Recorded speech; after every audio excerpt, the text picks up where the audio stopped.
संगत जियो वाहिगुरु जी का खालसा वाहिगुरु जी की फतेह। तुद आगे अरदास माए जियो पिंड सब तेरा कहु नानक सब तेरी वडियाई कोई नाम न जाने मेरा। हरेक जीव की अरदास बेनती उस सर्व कला समृद्ध परमात्मा के चरणों में है। वो जिस भी आवाज़ में बोल रहा है, जिस भी तरीके नाल उसको याद कर रहा है, वो वाहिगुरु उस तरीके उसकी मदद के लिए अड्डे पैर तैयार है। वो भावना वेखता है, वो भी पाओ भगत का भूखा। आप अरदास के विचार व्याख्या शुरू की है गुरु कृपा सदके आप जी के संतां के प्यार सदके ते सानू भी अरदास करने की जाच आ जाए। ये अरदास आपां विच करिए। वो अकाल पुरख के नेड़े होकर सुनता है, सब की पुकार सुनता है, चिंटी तो कुंजर तक सब की पुकार सुनता है। बस जिसनों भावना के नाल सुनाई आ जाए। आप विचार कर रहे थे कि अरदास बोलना दी नहीं, अंतरकंठ की विवलता है। अंदर जी साडी पीड़ा है, दर्द है, टीस है, जो उस वाहिगुरु नूं आपां अपनी दर्द पीड़ा दुख दसना चाहते हैं, वो बोलना की मुहताज नहीं है। वो किसी लैंग्वेज किसी भाषा की मुहताज भी नहीं है, किसी जगह की भी मुहताज नहीं है। यानी कि आप सिर्फ गुरु ग्रंथ साहिब की हजूरी विच करांगे तादी अरदास प्रवान होगी। जिथे भी बैठ के करांगे, जिथे भी खड़े होकर करांगे, बस साडी भावना देखी जाएगी। इसलिए डॉक्टर जसवंत सिंह नेकी जी ने बहुत सुंदर जो व्याख्या की है अरदास की, उसके नाल और जो भी ध्यान में आएगा अरदास नाल जो जुड़ती चीज वो आप उस पर भी विचार करांगे। इस भी समझाना किया है कि अरदास बोलना दी नहीं, आत्मा की विवलता है। इसकी आवाज मन दियां गहराइयां तो उठती है, आकाश तक इसकी रसाई है, आकाश तक पहुंचती है, यानी रब तक पहुंचती है। और सत्संग जी कहते हैं जे सिर्फ उच्ची आवाज नाल सुनदा हुंदा तां साडी आवाज जे असी असल विच बोलीए तां छत तक भी नहीं पहुंचदी, दूजी मंजिल तक भी नहीं पहुंचदी।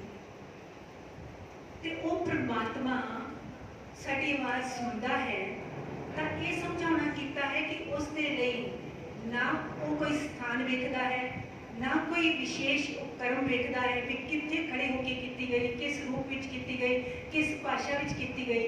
बस वो हिरदे की गहराई को देखता है, हिरदे की भावना को देखता है। इसलिए समझाना किया है कि अरदास बोलना भी नहीं, आत्मा की विवलता है। इसकी आवाज मन दी गहराइयां चुकती है, आकाश तक इसकी रसाई है, यानी पहुंच है। जिहड़ी पुकार केवल कंठ विचों उठे वो तो छत तक भी नहीं पड़ सकती, आकाश तक आत्मा की विवलता ही पहुंचती है। अरदास शब्दों का चमत्कार नहीं, गल्लां नाल कसम रीझदा ही नहीं। यानी गल्लां दे नाल ते कसम यानी वो परमात्मा रीझदा ही नहीं। ये शब्दों का चमत्कार नहीं है कि कोई बहुत अनोखे ढंग नाल बड़े औखे होके जो कोई संस्कृत जानने वाला संस्कृत में कह रहा हो, इंग्लिश जानने वाला फारसी जानने वाला फारसी के अल्फाज बोल बोल के प्रभावित कर रहा हो। रब जी इतना प्रभावित होने वाले ने, रब जी केवल भावना वेखते हैं, वो वाहिगुरु जी केवल भावना वेखते हैं। इसलिए शब्दों का चमत्कार नहीं, गल्लां नाल तां कसम रिझदा ही नहीं। अरदास का रूह का गीत है, हिरदे की पुकार है, आत्मा का गीत है, जिसनों कहना लोग जाने ये गीत है ये तो ब्रह्म विचार जिहड़े कबीर जी ने कहा ना, ते उस रूह के विचों निकलिया वो गीत जिहड़ा है, उसकी जिहड़ी तान है, उसका जिहड़ा दी आवाज है, उसका जिहड़ा रस है, वो परमात्मा तक पहुंचता है, वो आवाज परमात्मा तक पहुंचती है। ते नाल समझाया है कि अरदास शब्दों का चमत्कार नहीं, गल्लां नाल तां कसम रिश्ता नहीं। अरदास का रूह का गीत है, जो गीत वांग ही शब्दों की मुहताजी तो मुक्त है। ये तां गुर अंदरों उठी दुहाई है, जो मेरे वांग जागदी ते दतार मालिक दियां मेहर आंदरां नूं तू पा दिंदी है। हुण जिवें कहंदे ना मां दियां आंदरां हुंदियां ने, कहंदे ना मां दी आंदरां पता लग जाता है बच्चे को, कोई बच्चा कितने दूर है, किसी तकलीफ विच है, माता पिता दियां आंदरां जिहड़ियां उहनूं खिंच पैंदी है। ते इसे तरह हरेक आप सारे बच्चे हैं ना उसके ਤੇ ਜਦੋਂ ਸਾਡੇ ਅੰਦਰ ਕੋਈ ਤੜਪ है, कोई पीड़ा है, कोई दुख है, वो दुनियावी भी हो सकता है, वो बिरह की पीड़ा भी हो सकती है। ਤੇ ਜਦੋਂ ਆਪਾਂ ਫਿਰ ਅੰਦਰੋਂ ਆਵਾਜ਼ ਸਾਡੇ ਨਿਕਲਦੀ ਹੈ, ਪੁਕਾਰ ਨਿਕਲਦੀ ਹੈ, ਉਸ ਦੀਆਂ ਮਿਹਰ ਭਰੀਆਂ ਆਂਦਰਾਂ ਨੂੰ ਜੋ ਹੈ ਖਿੱਚ ਪਾਉਂਦੀ ਹੈ। ਪਰਮਾਤਮਾ ਦੀਆਂ ਮਿਹਰ ਭਰੀਆਂ ਆਂਦਰਾਂ ਨੂੰ ਖਿੱਚ ਪਾਉਂਦੀ, ਉਹ ਤੇ ਹੈ ਹੀ ਮਿਹਰਬਾਨ। ਦੁਨਿਆਵੀ ਮਾਂ ਤੇ ਫਿਰ ਵੀ ਗੁੱਸੇ ਵਾਲੀ ਹੋ ਸਕਦੀ ਹੈ ਨਾ। ਦੁਨਿਆਵੀ ਮਾਂ ਤੇ ਫਿਰ ਵੀ ਉਹ ਕਰ ਸਕਦੀ ਹੈ ਕਿ ਚਲੋ ਨਹੀਂ, ਇਹ ਬੱਚਾ ਕਹਿਣੇ ਵਿੱਚ ਨਹੀਂ ਹੈ, ਮੈਂ ਵੀ ਇਸਦੀ ਨਹੀਂ ਸੁਣਨੀ। ਪਰ ਉਹ ਜਿਹੜੀ ਮਾਤਾ ਪਿਤਾ ਨੇ, ਉਹ ਜਿਹੜੀ ਮਾਂ ਹੈ ਨਾ, ਉਹ ਸਾਰੇ ਜਗਤ ਦੇ ਮਾਤਾ ਪਿਤਾ ਜਿਸਨੂੰ ਕਿ ਉਹ ਸਿਰਫ ਜਦੋਂ ਸਾਡੀ ਇਸ ਤੜਫ ਦੇ ਨਾਲ ਆਵਾਜ਼ ਨਿਕਲਦੀ ਹੈ ਤਾਂ ਫਿਰ ਉਹ ਪਰਮਾਤਮਾ ਦੇ ਆਂਦਰਾਂ ਨੂੰ ਧੂ ਪਾਉਂਦੀ ਹੈ ਤੇ ਉਹ ਪਰਮਾਤਮਾ ਰੀਝ ਲੈਂਦਾ ਆਪਣੇ ਬੱਚੇ ਤੇ। ਇਹ ਸਮਝਾਇਆ ਹੈ ਮਿਹਰ ਆਂਦਰਾਂ ਨੂੰ ਧੂ ਪਾ ਜਾਂਦੀ ਹੈ। ਇਹ ਕਾਇਆ ਦੀ ਡੰਡੋਤ ਨਹੀਂ ਹੈ। ਕਾਇਆ ਦੀ ਡੰਡੋਤ ਯਾਨੀ ਸਰੀਰ ਦੇ ਨਾਲ ਖੜੇ ਹੋ ਕੇ ਕਰੀ ਗਈ ਅਰਦਾਸ ਨਹੀਂ ਹੈ ਕੇਵਲ, ਉਸਦਾ ਇੱਕ ਅੰਗ ਹੈ ਕਿ ਅਸੀਂ ਬਹੁਤ ਢੰਗ ਦੇ ਨਾਲ ਖੜੇ ਹੋ ਕੇ ਅਦਬ ਸਤਿਕਾਰ ਦੇ ਨਾਲ ਅਰਦਾਸ ਕਰਨੀ ਹੈ। ਅਸੀਂ ਬੈਠ ਕੇ ਵੀ ਕਰਾਂਗੇ ਤਦ ਵੀ ਪ੍ਰਵਾਨ ਹੋ ਜਾਵੇਗੀ, ਪਰ ਗੁਰੂ ਗ੍ਰੰਥ ਸਾਹਿਬ ਜੀ ਦੇ ਸਮਕਸ਼ ਜਦੋਂ ਆਪਾਂ ਆਉਂਦੇ ਹਾਂ ਤਾਂ ਇੱਕ ਅਦਬ ਸਤਿਕਾਰ ਦੇ ਨਾਲ ਖੜਾ ਹੋਣਾ ਲਾਜ਼ਮੀ ਹੈ। ਉਹ ਵੀ ਸਾਡੀ ਇੱਕ ਮਰਿਆਦਾ ਦਾ ਅੰਗ ਹੈ, ਉਹ ਗੱਲ ਵੱਖਰੀ ਹੈ। ਪਰ ਇੱਥੇ ਇਹ ਸਮਝਾਇਆ ਹੈ ਕਿ ਉਹ ਕੇਵਲ ਕਾਇਆ ਦੀ ਡੰਡੋਤ ਨਹੀਂ, ਆਤਮਾ ਦਾ ਸਿਜਦਾ ਹੈ। ਜਦੋਂ ਤੱਕ ਆਤਮਾ ਕਰਕੇ ਨਹੀਂ ਸਿਜਦਾ ਕਰਾਂਗੇ, ਅੰਦਰੋਂ ਨਹੀਂ ਝੁਕਾਂਗੇ। ਜਿਸ ਪਰ ਤਾਂ ਕਿ ਗੁਰੂ ਨਾਨਕ ਪਾਤਸ਼ਾਹ ਨੇ ਸ਼ੀਸ਼ ਨਿਵਾਏ ਕਿਹਾ ਥੀ ਜਾਰੇ ਦੇ ਕਸੂਦੇ ਜਾਏ, है ना। जो असी बारों ते खड़े हाँ, साक्षात बिल्कुल हाथ जोड़ के, अखा नेत्र बंद करके ते एक पैर ते खड़ा ते बगला भी हुंदा है ना। उसकी भावना की हुंदी है, जिवें मच्छियां नेड़े आईयां, चपाक की आवाज आई, उसने चपाक उसनूं चुक लेना ते उड़ाई मार जानी। हुण हंस ते बगले दा कितना फर्क है ना।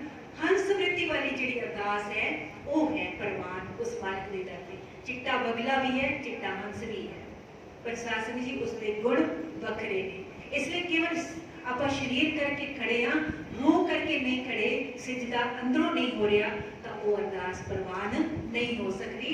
फिर समझाना कीता है कि आत्मा का सिजदा है जुड़े हथ अते चुकिया शीश तां अंदरले समर्पण ते बाहरी चिन्ह हन। जेकर असां इदा नहीं अरपिया तां शीश निवाउण दे कोई अर्थ नहीं रह जाणगे।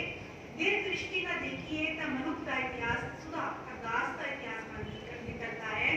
जो इतिहास आम पढ़ाया जाता है वो तो बस राजियां, महाराजियां, हाकमां, ब्राह्मणा, जाबरा, जरवाणियां, काड़वियां, हमलावारा, विद्रोहियां, गद्दारां दियां दास्ताना ही दसदा है। आप पढ़े नहीं ना इतिहास, बाबर, हुमायूं, ये सारे पढ़ाते हैं। औरंगजेब, किसी ने दसिया सिख इतिहास की है, किसी ने दसिया आज तक पुस्तकों में लिखिया कि सिख इतिहास की है। कदे कोई लिख भी देखे ना खुले पढ़ के तो इन्ने टुटे फुटे अल्फाजा में लिखेगा, मैं बड़िया सारी किताबों के विचों देखा है, तो उसका इतिहास का बिल्कुल रुख ही मोड़ देगा। वो पता नहीं की कहना चाहते हैं, किसको वड्याउणा चाहते हैं। तो जदों सानू पता ही नहीं होगा अपना इतिहास, तो असीं किवें उस चीज़ के उत्ते खड़े होकर कह सकांगे कि भी ये तो इतना गलत लिखा है। मैं तो अपने जीवन की एक छोटी जी घटना दस दिनी हाँ। मैंने एक स्कूल में बुलाया, तो कोई प्रोग्राम से उन्होंने, तो उन्होंने कुदरती जो है उन्होंने बच्चों को जो पुस्तक वंडिया गई, तो उस एक मॉरल साइंस की जिन्होंने नैतिक शिक्षा आप आखते हैं, वो पुस्तक सी, वो मेरे हथे आई। उसको मैं पढ़िया, गुरु तेग बहादुर जी की शहादत का उस वर्णन से, है ना, गुरु तेग बहादुर की शहादत, ठीक है। उसको मैं पढ़िया, तुसीं मनोगे नहीं, वो उदों तो मेरा ब्याह होया सी, मैं थोड़ा टाइम होया सी, मैं आया इत्थे ज़्यादा समा नहीं होया सी। तो उस वेले मैं किसी होर इत्थे इतिहास जानन वालियां नूं किसी नूं मैं जानती भी नहीं सी। हुण पेका पिंड हुंदा है ना, उत्थे ते सारे जानते हुंदे ने, पर सोहरे आके फिर पता नहीं हुंदा कौन किस नाल गल करनी है की है। पर मेरे अंदर एक शुरू तो बचपन तो ही है गलत नूं गलत कहण दी मैनूं वाहिगुरू ने थोड़ी जी हिम्मत बख्शी हुई है। तो जदों मैं पढ़िया तो तुसीं विश्वास करोगे, मैं ये सोचण लगी कि मैं किस नूं जाके कहां कि इस किताब विचों ये जिहड़ा है या कि हटवा दिता जाए या इसनूं सही करके लिखवाया जाए। इतफाक दे नाल मैनूं सज्जन कोई मिले तो उन्हां नाल मैं विचार कीती। उस विच की लिखिया सी, गुरु तेग बहादुर जी का जो शरीर है ताड़ है, जो उन्होंने शहादत हुई उत्थे पिया सी ते वो सड़ रहा सी, ਲੋਕੀ ਉੱਥੋਂ ਨੱਕ ਬੰਦ ਕਰਕੇ ਨਿਕਲ ਰਹੇ ਸਨ। ਇਸ ਤਰ੍ਹਾਂ ਦੀ ਬਕਵਾਸ ਲਿਖੀ ਸੀ ਉਹਦੇ ਵਿੱਚ। मेरे मतलब कहते ना अंदरों जी होंगी ना इतना रोष जरा आ जाता है तो इतना गुस्सा आया मैनू कि मैं लिखते पे हो तुहानू पता नहीं है तो ना लिखो तुम इतिहास।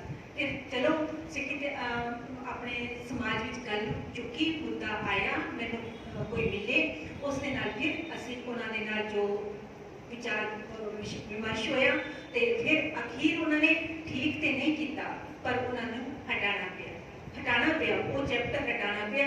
इहो गल है जदों तक सानू पता ही नहीं होगा पहली गल तो सानू अपने इतिहास का पता नहीं होंदा ते पता होगा तो वो चीज़ साडी पकड़ विच नहीं आती ते पकड़ विच आए तो असीं चुप बैठ जाते हैं तो फिर जदों इंज चुप बैठना है तो फिर साडे इतिहास के बारे दसेगा।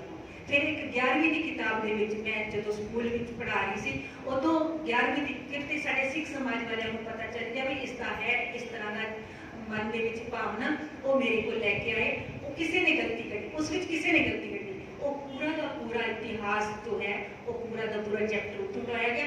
उत्थे मतलब गुरु ग्रंथ साहिब दे विच जिन्हां भगतां दे नाम लिखे हुए सन जिन्हां गुरुआं दे नाम लिखे हुए सन वो बिल्कुल अनाप शनाप ते फिर लिखिया सी कि सिख धर्म की कोई नींह ही नहीं रखी मतलब सिख धर्म है ही नहीं। इत्थों शुरुआत सी उस किताब की।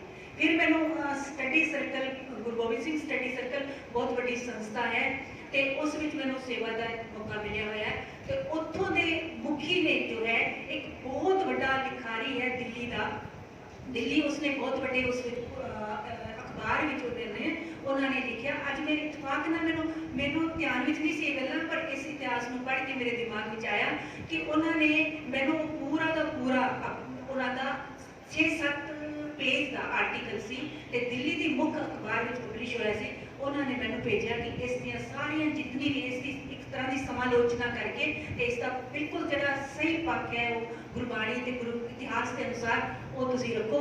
वो उत्थे मैं पूरा का पूरा करेक्शन करके भेजा उत्थे फिर दिल्ली के उत्थे जाके उस उन्होंने अगे अगे उन्होंने विचार करनी सी क्योंकि वो थोड़ा उच्चे पद्धर की गल सी कहण तो मुराद जितने तक सानू अपने इतिहास का पता नहीं या फिर बाणी का नहीं पता उन्ने तक आप किधरे भी कुछ सुधार नहीं कर सकते। ते क्यों पढ़ाएंगे साडा इतिहास क्यों पढ़ाएंगे क्योंकि इन्होंने लोड़ ही नहीं है साडा इतिहास पढ़ाने की। इन्होंने वो मुर्दा दिल बनाना है तो फिर उन्होंने ही चीज़ां पढ़ाते रहेंगे तो उस दे नाल कदे भी सुधार आ ही नहीं सकता। इसलिए इत्थे समझाना किया है कि जेकर असा रिदा नहीं अर्पिया तो शीश निवाण का कोई अर्थ नहीं होगा। जिहड़े दृष्टि नाल देखिए ना मनुख का इतिहास सुधा अरदास का इतिहास बन निकलता है। जो इतिहास आम पढ़ाया जाता है वो बाबर हुमायूं इन्हां दा औरंगजेबा दा या जो जितने हुण शक कितने आए बाहर दे उन्होंने आके इत्थे हमले किए इत्थे राज जमा के बैठ गए तो इत्थों की जिहड़ी कौम हिंदू कौम जिन्होंने कह सकते हैं हिंदुस्तान के लोग वो सारे मुर्दा हो चुके सन तो उन्होंने बिच जान रूह फूकण वाला ये सिख ही ने ये मर जीवड़े ही ने जिन्होंने उन्होंने अंदर गुरु कलगीधर पातशाह ने जो उन्होंने अंदर जो रूह फूकी है तो उसके बाद जो इतिहास चलिया जो रुख बदले ने तो किसी के विच हिमाकत नहीं सी कि इन्होंने इस अज भी आप गुलाम ही होंगे अज भी गुलाम होंगे कहते जो गुरु गोबिंद सिंह जी ना होंगे ये देश ही ना होंगे है ना इसका कुछ होर ही ना होंदा ते एक इस्लाम में ही रूपांतरित हो चुका होंदा। ये बशर्ते पक्की गल है जे कोई इंसानियत के नाते बन रहा है तो सच्ची कहते हैं कि यह देश ना होता अगर पिता दशमेश ना होता। कहते ना कहूँ अब की ना कहूँ तब की अगर ना होते गुरु गोबिंद सिंह सुन्नत होती सबकी यानी सारे इस्लाम में कन्वर्ट हो चुके होते। इसलिए समझाया है कि इन्हां विद्रोहियां गद्दारां दीयां दास्तानां दी दसदा है उन्हां अणगिनत लोकां बारे कख नहीं दसदा जो इन्हां सबना दे जबर दा शिकार बने कीरने पांदी दुखी लोकाई बारे एक अखर भी नहीं बोलता। इतिहास की इस निर्दयी खामोशी के बावजूद असी निसंदेह आख सकते हैं कि सोगवान हिरदे अवश्य किसी रब अगे चिलचिलाए होंगे रोए होंगे कुरलाए होंगे तो उस रब ने ऐसी मेहर करके बख्शिश करके गुरु कलगीधर पातशाह दशमेश पिता वर्गे इस जगत में भेजे होंगे तो गुरु तेग बहादुर जी ने जाके अपना शीश जो है वो वारिया होगा तद ही तो साध संगत जी नहीं तो फिर शर्तां तो सी गुरु पातशाह को केड़ी कमी सी वो भी तो राज सियासत ही सन ना तो फिर पर वो लोगों के दिलों में राज करते वो सच्चे पातशाह सन वो शहनशाह सन वो दीन दुनी के मालिक सन ਤੇ ਸਾਧ ਸੰਗਤ ਜੀ औरंगजेब ने 3 ही शर्तां रखियां सी ना, या तो इस्लाम कबूल कर लो, या फिर करामात दिखाओ, ते या फिर मरण ਲਈ ਤਿਆਰ ਹੋ ਜਾਓ। ਤੇ ਗੁਰੂ ਪਾਤਸ਼ਾਹ ਨੇ ਗੁਰੂ ਤੇਗ ਬਹਾਦਰ ਜੀ ਨੇ ਕੀ ਆਖਿਆ ਸੀ? ਕਹਿੰਦੇ ਨੇ ਕਿ ਇਸਲਾਮ ਤੇ ਕਬੂਲ ਕਰਨਾ ਨਹੀਂ, ਜੋ ਉਸਨੇ ਰੱਬ ਨੇ ਜਿਸ ਰੂਪ ਵਿੱਚ ਭੇਜਿਆ ਅਸੀਂ ਉਸ ਵਿੱਚ ਰਹਿਣਾ ਹੈ। ਦੂਜੀ ਗੱਲ करामत, करामत कहना ना है, और रब है करामातां दिखा रहे हैं, और राव तुरम करने वाला तो राव करने वाला उस तो बड़ा करामाती कौन है? कहते जिसको वाहिगुरु ने बख्शिश की है, समर्था बख्शी है, जे वो करामात भी खान लग जाएगा तो फिर वो रब की जी वो शक्ति दी हुई है ना, वो उस वेले खत्म हो जाएगी। ਤੇ ਗੁਰੂ ਇਤਿਹਾਸ ਵਿੱਚ ਆਪਾਂ ਪੜ੍ਹ ਲਈਏ ਕਰਾਮਾਤ ਵਿਖਾਣ ਵਾਲਿਆਂ ਨੂੰ ਤਾਂ ਸਤਵੇਂ ਪਾਤਸ਼ਾਹ ਨੇ ਆਪਣੇ ਪੁੱਤਰ ਨੂੰ ਹੀ ਜੀਵਨ ਭਰ ਮੁੱਖ ਨਹੀਂ ਸਿਲਾਇਆ, ਸਾਹਮਣੇ ਨਹੀਂ ਆਣ ਦਿੱਤਾ ਸੀ। ਇਹ ਹੈ ਸਾਡਾ ਇਤਿਹਾਸ। ਤੇ ਫਿਰ ਸਮਝਾਇਆ ਹੈ ਕਿ ਇਸ ਤਰ੍ਹਾਂ ਉਸਦੇ ਪੁੱਤਰੀ ਤਾਂ ਖਾਮੋਸ਼ ਨੇ, ਜੋ ਅਸਲ ਵਿੱਚ ਜਿਨ੍ਹਾਂ ਉਹ ਦਰਦ ਜਿਹੜੇ ਹਿਰਦੇ ਦੀ ਪੀੜਾ ਹੈ, ਜੋ ਲੋਕਾਈ ਤੜਪ ਰਹੀ ਸੀ, ਉਸ ਤੜਪਦੀ ਹੋਈ ਲੋਕਾਈ ਦੀ ਪੁਕਾਰ ਸੁਣ ਕੇ ਰੱਬ ਜੀ ਨੇ ਇਹ ਸਿੱਖ ਧਰਮ, ਖਾਲਸਾ ਧਰਮ ਜੋ ਹੈ ਉਸ ਦੀ ਸਥਾਪਨਾ ਕੀਤੀ ਹੈ, ਐਸੀ ਬਖਸ਼ਿਸ਼ ਕੀਤੀ ਹੈ। ਇਸ ਬਾਰੇ ਨਾ ਪੜਾਇਆ ਜਾਂਦਾ ਹੈ, ਨਾ ਕੋਈ ਅੱਖਰ ਲਿਖਿਆ ਗਿਆ ਹੈ। ਉਸਦੇ ਨਾਮ ਤੇ ਉਹਨਾਂ ਕਿਵੇਂ ਪਾਏ ਹੋਣਗੇ, ਸਹਾਇਤਾ ਲਈ ਪੁਕਾਰ ਕੀਤੀ ਹੋਵੇਗੀ, ਉਹਨਾਂ ਦੇ ਆਦਰ ਬੋਲ ਅਰਦਾਸ ਹੀ ਤਹਨ। ਇੰਜ ਦੇਖੀਏ ਤਾਂ ਮਨੁੱਖੀ ਇਤਿਹਾਸ ਸਾਂਭੂਗਾ, ਅਰਦਾਸ ਦਾ ਇਤਿਹਾਸ ਹੋ ਦਿਸਦਾ ਹੈ। ਅਰਦਾਸ ਵਿੱਚ ਜੁੜਿਆ ਮਨ ਕਿਸੇ ਲਈ ਇਕੱਲਾ ਨਹੀਂ ਹੁੰਦਾ, ਉਹ ਤਾਂ ਮਾਨਵ ਪੀੜਾ ਦੇ ਸਮੁੱਚੇ ਇਤਿਹਾਸ ਨਾਲ ਜੁੜਿਆ ਹੁੰਦਾ ਹੈ। ਅਰਦਾਸ ਦੀ ਗੋਦੀ ਵਿੱਚ ਤਾਂ ਸਮਸਤ ਦੁਖੀ ਮਨੁੱਖਤਾ ਦੀ ਭਾਵੁਕ ਇੱਕ ਮੁਕਤਾ ਦਿਸਾਉਂਦੀ ਹੈ। ਇੱਥੇ ਇੱਕ ਗੱਲ ਹੋਰ ਆਪ ਜੀ ਨਾਲ ਸਾਂਝੀ ਕਰ ਲਵਾਂ।